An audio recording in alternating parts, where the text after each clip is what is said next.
Hey everybody, welcome to Average Guy Opinions. I'm your average guy, John Corelli. Once again, behind on videos, trying to get caught up. I do want to talk about the Super Bowl because I started what I thought was going to be maybe a 2, 3, even four-parter about football, and I just ended up talking about my switch of allegiance to the Broncos way back when. And I think I also talked about how advertising and betting have hurt the integrity of the game, and it has.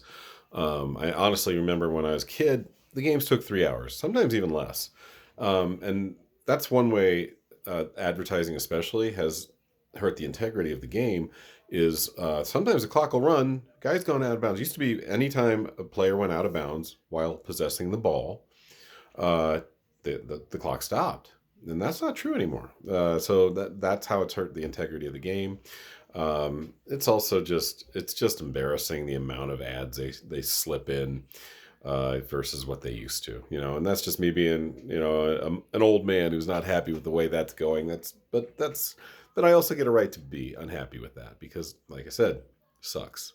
So, how about that Super Bowl? I said I might not watch, but I did, and it was entertaining. I'm once again old school when it comes to I don't think you need a high score to have an exciting game. I mean, it was only the second Super Bowl ever that went into overtime. It's out of 58, so it's only two out of the 58 Super Bowls have gone to overtime. One about maybe 7, 10 years ago when the Patriots beat Atlanta after coming back from a 28-3 deficit. It was a pretty amazing game. I was not happy the Patriots won, but hey, what can you do? um, excuse me, that was pleasant for all of you, I'm sure. Yeah, the Super Bowl was good, but here's what happened with me. I was going to cheer for San Francisco. I really was. I don't want any team to be too good for too long, and Kansas City is quickly turning into New England, and I'm tired of it already. Um, Especially since I'm a Bronco fan and they're in our division and dominate us all the time. Mahomes has lost to us once. This year he finally lost to us. I think he's like 15-1 against us, something insane like that. And it's not pleasant when you get beat by the same team over and over and then watch them succeed.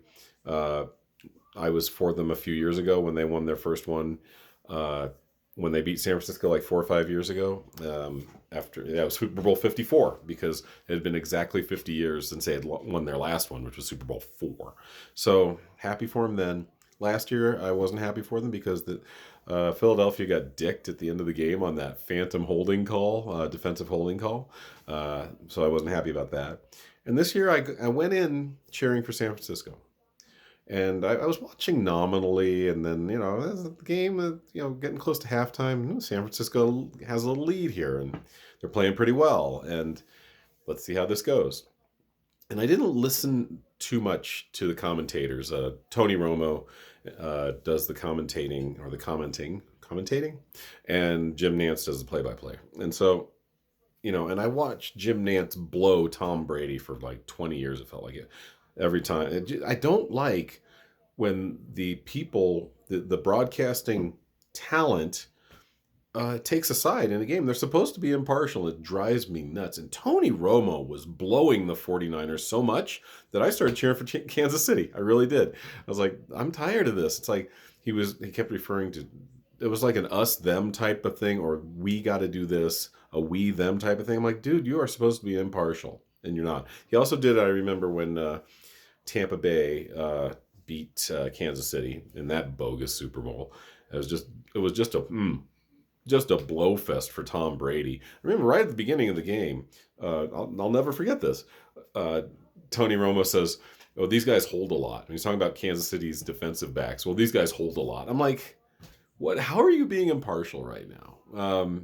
And not saying it's the other way. When Tampa Bay had an amazing defense that year, and their corners and safeties held all the time. What are you talking about? So yeah, so that's why I got a little disenchanted with the Super Bowl. I will probably still keep watching because I'm a weak man, but I kind of rationalize it now. Like, I don't go to a party. I don't just sit and stare at it. I was doing other things. I was writing jokes. I was organizing my joke book and getting rid of old jokes and starting to write new jokes and organizing new sets. So I kind of rationalize it. If I'm going to watch this stupid stuff for 4 hours, I at least will get something creative done. I also Didn't watch the halftime show. I know it was supposed to be really great. The only one I've watched in recent memory was Prince, and that's not even recent memory because Prince been dead for what, 10, 12 years, whatever. That was the only one I ever really cared about. The other one I remember, though, this is kind of funny. I remember the Janet Jackson one because I care. I don't care about the halftime shows. It's a bunch of pomp and circumstance. It makes a 12-minute. Usually, it's 12 minutes for halftime that the teams get, and into what, 30 or 40. And then one year they had the power outage debacle with the San Francisco Baltimore Super Bowl. Anyway, yeah, I don't need it. So I watched YouTube with my kid during the halftime show. And I was actually going to make a point, and of course I forgot it because that's what I do sometimes on this channel. I sometimes, all the time, ramble. But yeah, I don't care about the halftime. Oh, the Janet Jackson thing. So I don't know, it's been a good probably 15 years, 20 years, I think. Yeah, it's been about 20 years since the Janet Jackson thing, the so-called wardrobe malfunction, when it was her and Justin Timberlake. And it was funny because my parents aren't prudes. I've talked about my parents. My parents were atheist nudists when I was growing up. And, I'm not really the nudist anymore. I'm still the atheist. But they, God, excuse me.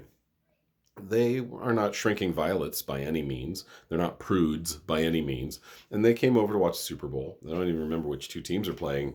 Isn't that funny? It's probably New England and somebody if it was the early 2000s. And so it was Janet Jackson, and many of you are aware of this or familiar with this. Not too many people saw it, or a lot of people saw it, but a lot of people don't remember it. Anyway, there's a part, it's very sexual, very, very sexual song they were singing. And all the extra dancers are grinding all over each other. And I remember my parents in the other room, because I was just doing dishes or something in the kitchen. I don't even remember, but I wasn't really watching. And all you hear is, oh my God, Jesus, oh my God. My parents are freaking out. And it's like I said, these are not prudes. And so it was a very sexualized, just all over each other type of halftime show.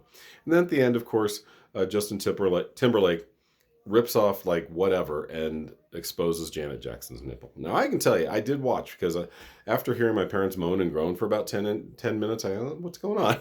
So I went and watched it.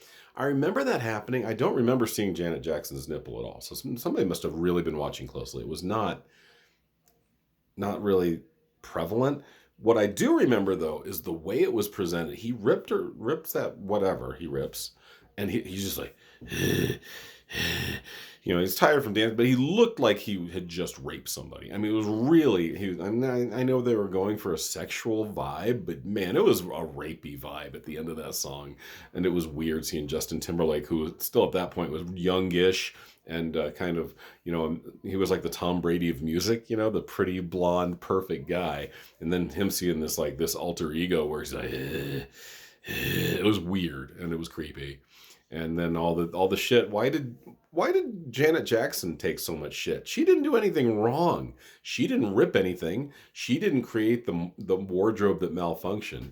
And it was a nipple. I don't understand. I know I'm going from Super Bowl to nipple in this video, but why do people care? Why is it such a dirty thing in our culture? I mean, we got padded bras that are padded so hard now. A woman, if she does just a natural thing, it's cold out and her nipples get hard, that's considered like naughty or bad. Because I mean, we used to make bras that were kind of thin, right? They had thin, they just supported the breast. That's all they were there for. And if it was cold out, okay. And I admit it, I was like, oh, that's kind of funny, or it's kind of hot. But it's like, it's become so dirty now that everyone has a padded bra. And God forbid if you're a crazy, hippie, filthy freak that doesn't wear a bra, oh my God, we can see your nipples right through there. And oh my God, we should all be offended. Yet everyone's going to Hooters every day and watching fucking Pornhub every night.